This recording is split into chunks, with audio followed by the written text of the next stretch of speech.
Splat the Cat. On with the show, based on the creation of Rob Scotton. Read to you by Miss Esther from the EASD Parent Connections. Let's begin by opening our book. You can turn the page in your very own book when you hear the sound. Splat and his classmates were getting ready to perform the school play, Cinder Paws.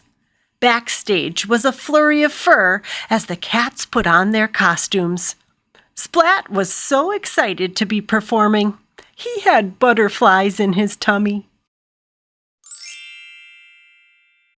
"Let the show begin," announced Mrs. Wimpy Dimple. The curtain rose and the lights grew bright. Kitten, dressed as Cinderpaws, was busy sweeping the floor. Poor Cinderpaws! Her stepmother and stepsisters were very mean to her. "Clean the floor! Sew this dress! Clean the floor again!" When a royal ball was announced, Cinderpaws was left at home. She cried and cried. Suddenly there was a puff of smoke, and her fairy godmouse appeared. It was really Seymour. The fairy godmouse magically changed Cinderpaws's rags into a beautiful dress. Next, the mice were changed into horses. They pulled a grand carriage to the ball. Backstage, Spike was changing too. There was a big problem. Spike was about to make his grand entrance as Paw-prince Charming, but he had stage fright. "I can't go on. I'm not feeling well. I've got a bad case of the spots," wailed Spike. He pointed at some purple spots on his face. "Oh dear," said Mrs. Wimpy Dimple. "What will we do?" Suddenly, Kitten had an idea. "What about Splat? He could play Spike's role." Splat's tail wiggled with worry. He wasn't sure he could do it. Splat looked at Kitten smiling at him. He didn't want to disappoint her.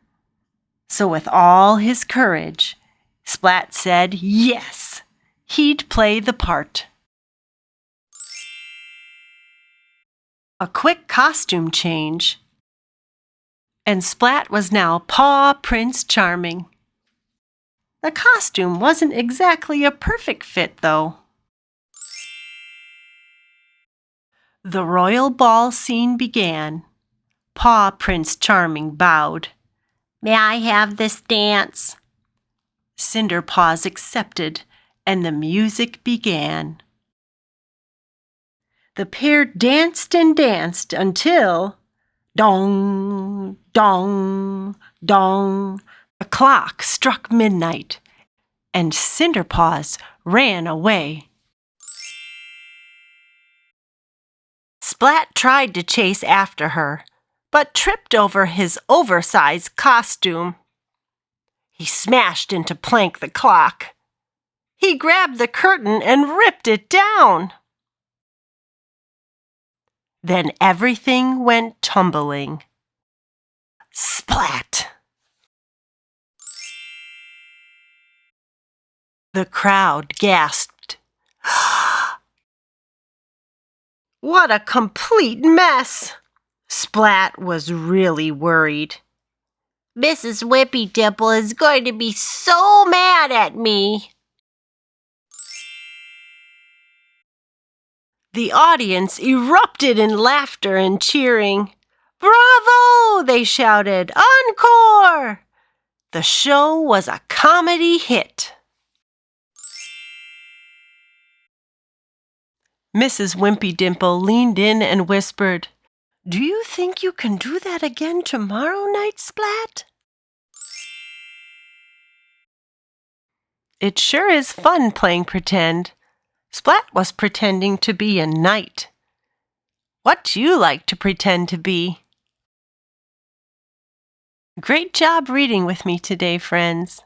Don't forget to visit the EASD Parent Connections webpage for more links that go along with your book kit this month.